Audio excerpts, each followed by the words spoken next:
Hello friends, welcome to Bhoomika's kitchen. ನಾನು ನಿಮ್ಮ ಭೂಮಿಕಾ ಸುದರ್ಶನ್. ಇವತ್ತು ಹೆಲ್ತಿ ಆಗಿರೋವಂಥ ಮೆಂತ್ಯ ಸೊಪ್ಪು, ಕಡಲೆಕಾಯಿ ಬೀಜ ಎರಡನ್ನೂ ಉಪಯೋಗಿಸ್ಕೊಂಡು ಚಟ್ನಿ ಮಾಡ್ತಾ ಇದ್ದೀನಿ. ಟೇಸ್ಟ್ ಅಂತೂ ಸಖತ್ತಾಗಿರುತ್ತೆ. ಯಾರು ಈ ಮೆಂತ್ಯ ಸೊಪ್ಪನ್ನ ಕಹಿ ಅಂತಿರ್ತಾರೋ, ನಾನು ಹೇಳ್ಕೊಟ್ಟಿರೋವಂಥ ಈ ಮೆಥಡಲ್ಲಿ ಮಾಡಿ ನೋಡಿ, ಒಂದು ಚೂರು ಕಹಿ ಅಂಶ ಬರೋದಿಲ್ಲ. ಟೇಸ್ಟ್ ಅಂತೂ ಸಖತ್ತಾಗಿರುತ್ತೆ. ಬನ್ನಿ ಮಾಡೋದು ಹೇಗೆ ಅಂತ ನೋಡ್ಕೊಳ್ಳೋಣ. ಸ್ಟವ್ ಆನ್ ಮಾಡಿಕೊಂಡು ಒಂದು ದಪ್ಪ ತಳ ಇರೋಂಥ ಪಾತ್ರೆ ಅಥವಾ ಬಾಣಲೆ ಒಳಗಡೆ 1 ಟೇಬಲ್ ಸ್ಪೂನ್ ಎಣ್ಣೆ ಹಾಕಿದ್ದೀನಿ. ಎಣ್ಣೆ ಒಂಚೂರು ಚೆನ್ನಾಗಿ ಬಿಸಿ ಆಗ್ತಿದ್ದ ಹಾಗೆ ಅರ್ಧ ಟೀ ಸ್ಪೂನ್ ಜೀರಿಗೆ ಒಂಚೂರು ಫ್ರೈ ಆಗಲಿ. ಜೀರಿಗೆ ಒಂಚೂರು ಫ್ರೈ ಆಗ್ತಿದ್ದ ಹಾಗೆ 4 ರಿಂದ 5 ಹಸಿಮೆಣಸಿನಕಾಯಿ ಅಥವಾ ನಿಮ್ಮ ಖಾರಕ್ಕೆ ತಕ್ಕಷ್ಟು ನೋಡ್ಬಿಟ್ಟು ಹಾಕೊಳ್ಳಿ. ಒಂದು ಚಿಕ್ಕ ಸೈಜು ಈರುಳ್ಳಿ ಒಂಚೂರು ಸಾಫ್ಟ್ ಆಗೋವರೆಗೂ ಫ್ರೈ ಮಾಡ್ಕೊಳ್ಳೋಣ. ಅದರ ಹಸಿಗಮ ಹೋದರೆ ಸಾಕು. ಈರುಳ್ಳಿದು ಹಸಿಗಮ ಹೋಗ್ತಿದ್ದ ಹಾಗೆ ಮೇನ್ ಐಟಮ್ ಮೆಂತ್ಯ ಸೊಪ್ಪು ಹಾಕೊಳ್ಳೋಣ. ಕಂಪ್ಲೀಟ್ ಲೋ ಫ್ಲೇಮ್ ಮಾಡಿಕೊಂಡು 1.5 ಹಿಡಿಯಷ್ಟು ಮೆಂತ್ಯ ಸೊಪ್ಪನ್ನ ಚೆನ್ನಾಗಿ ತೊಳೆದು ಸಣ್ಣದಾಗಿ ಕಟ್ ಮಾಡ್ಕೊಂಡಿದ್ದೀನಿ. ಕಂಪ್ಲೀಟ್ ಲೋ ಫ್ಲೇಮ್ ಮಾಡ್ಕೊಂಡಿದ್ದೀನಿ. ಇವಾಗ ಮೇಲ್ಗಡೆ ಒಂಚೂರು ಉಪ್ಪು ಉದುರಿಸ್ಕೊಂಬಿಡೋಣ. ಉಪ್ಪು ಉದುರಿಸೋದ್ರಿಂದ ಮೆಂತ್ಯ ಸೊಪ್ಪು ಬೇಗ ಫ್ರೈ ಆಗುತ್ತೆ. ಇವಾಗ ಲಿಡ್ ಕ್ಲೋಸ್ ಮಾಡಿಕೊಂಡು ಹಾಗೆ ಬಿಟ್ಬಿಡ್ತೀನಿ 1-2 ನಿಮಿಷ. ನೋಡೋದಕ್ಕೆ ಮೆಂತ್ಯ ಸೊಪ್ಪು ಎಷ್ಟೊಂದಿದೆ ಅನಿಸುತ್ತಲ್ವಾ? ಇನ್ನೊಂದು 2 ನಿಮಿಷಕ್ಕೆಲ್ಲ ತುಂಬಾ ಕಮ್ಮಿ ಆಗೋಗಿರುತ್ತೆ. 2 ನಿಮಿಷ ಲಿಡ್ ಕ್ಲೋಸ್ ಮಾಡಿಕೊಂಡು ಫ್ರೈ ಮಾಡಿದ್ದೆ. ನೋಡಿ, ನಾನು ಹಾಕಿದ ಮೆಂತ್ಯ ಸೊಪ್ಪು ಎಷ್ಟಿತ್ತು, ಇವಾಗ ಎಷ್ಟಾಗೋಗ್ಬಿಟ್ಟಿದೆ. ಇವಾಗ ಮೀಡಿಯಮ್ ಟು ಹೈ ಫ್ಲೇಮ್ ಮಾಡಿಕೊಂಡು ಇನ್ನೊಂದು 2 ನಿಮಿಷ ಇದನ್ನು ಚೆನ್ನಾಗಿ ಫ್ರೈ ಮಾಡ್ಕೊಳ್ತೀನಿ.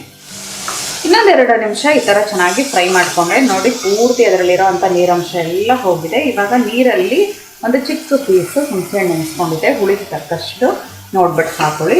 ಇದನ್ನು ಚೆನ್ನಾಗಿ ಮಿಕ್ಸ್ ಮಾಡಿಕೊಂಡು ಇದು ಪಾತ್ರೆನ ಒಂದು ಪಕ್ಕ ಎತ್ತಿಟ್ಕೊಳ್ತೀನಿ. ಪ್ಲೇಟಿಗೆ ಟ್ರಾನ್ಸ್ಫರ್ ಮಾಡ್ಕೊಳ್ತೀನಿ. ಅವಾಗ ಬೇಗ ತಣ್ಣಗಾಗುತ್ತೆ. ತಣ್ಣಗಾಗೋಷ್ಟರಲ್ಲಿ ಒಂದು ಒಗ್ಗರಣೆ ಹಾಕೊಂಡ್ಬಿಡೋಣ ಈ ಚಟ್ನಿಗೆ. ಸ್ಟವ್ ಆನ್ ಮಾಡಿಕೊಂಡು ಒಂದು ಚಿಕ್ಕ ಬಾಣಲಿ ಒಳಗಡೆ 1 ಟೇಬಲ್ ಸ್ಪೂನ್ ಅಷ್ಟು ಎಣ್ಣೆ ಹಾಕೊಂಡಿದ್ದೀನಿ. ಎಣ್ಣೆ ಒಂಚೂರು ಚೆನ್ನಾಗಿ ಬಿಸಿ ಆಗಲಿ. ಬಿಸಿ ಆಗ್ತಿದ್ದ ಹಾಗೆ ಅರ್ಧ ಟೀ ಸ್ಪೂನ್ ಸಾಸಿವೆ ಚೆನ್ನಾಗಿ ಸಿಡಿಯೋದಕ್ಕೆ ಶುರು ಆಗಲಿ. ಸಾಸಿವೆ ಒಂಚೂರು ಸಿಡಿಯೋದಕ್ಕೆ ಶುರು ಆಗ್ತಿದೆ ಹಾಗೆ ಒಂದು 10 ಬೆಳ್ಳುಳ್ಳಿನ ಸಣ್ಣದಾಗಿ ಕಟ್ ಮಾಡ್ಕೊಂಡಿದ್ದೀನಿ. ಈ ಚಟ್ನಿಗೆ ಈ ಬೆಳ್ಳುಳ್ಳಿದೆ ಒಂದು ಒಳ್ಳೆ ಫ್ಲೇವರು. ಈ ಬೆಳ್ಳುಳ್ಳಿ ಲೈಟಾಗಿ ಕಲರ್ ಚೇಂಜ್ ಆಗೋವರೆಗೂ ಚೆನ್ನಾಗಿ ರೋಸ್ಟ್ ಮಾಡ್ಕೊತೀನಿ. ಬೆಳ್ಳುಳ್ಳಿ ಒಳ್ಳೆ ಘಮ ಬರ್ತಾ ಇದೆ. ಒಂಚೂರು ಲೈಟಾಗಿ ಕಲರ್ ಚೇಂಜ್ ಆದರೆ ಸಾಕು. ಇದೇ ಬಾಣಲೆಯಲ್ಲಿ ಬಿಡೋದ್ರಿಂದ ಇನ್ನೂ ಚೆನ್ನಾಗಿ ರೋಸ್ಟ್ ಆಗುತ್ತೆ. ಒಂದೇ ಒಂದು ಗುಂಟೂರು ಮೆಣಸಿನ್ಕಾಯಿನ ಒಗ್ಗರಣೆಗೆ ಹಾಕ್ಕೊಂಡು ಚೆನ್ನಾಗಿ ಈ ಥರ ಮಿಕ್ಸ್ ಮಾಡಿಕೊಂಡು ಸ್ಟವ್ ಆಫ್ ಮಾಡಿದ್ದೀನಿ. ಈ ಒಗ್ಗರಣೆ ಇವಾಗ ಪಕ್ಕ ಎತ್ತಿಟ್ಕೊಂಡು ಚಟ್ನಿ ರುಬ್ಕೊಳ್ಳೋಣ. ತಣ್ಣಗಾದ್ಮೇಲೆ ಮೆಂತ್ಯ ಸೊಪ್ಪನ್ನ ಮಿಕ್ಸರ್ ಜಾರ್ ಒಳಗಡೆ ಹಾಕೊಂಡಿದ್ದೀನಿ. ಇದನ್ನ ಒಂದು 2-3 ಸಲ ಬ್ಲೆಂಡ್ ಮಾಡ್ಕೊಳ್ಳೋಣ. ಎಲ್ಲ ಚೆನ್ನಾಗಿ ಹೊಂದ್ಕೊಂಡಂಗಾಗುತ್ತೆ. ಚಟ್ನಿನ ಒಂದು 3-4 ಸಲ ಪಲ್ಸ್ ಮಾಡ್ಕೊಂಡಿದ್ದೀನಿ. ಒಂದು 2 ಟೇಬಲ್ ಸ್ಪೂನ್ ಅಷ್ಟು ಹುಣಸೆಹಣ್ಣು ನೆನೆಸಿದ್ನಲ್ಲ, ಆ ನೀರನ್ನೇ ಹಾಕ್ಕೊಂಡು ಪಲ್ಸ್ ಮಾಡ್ಕೊಂಡಿದ್ದೀನಿ.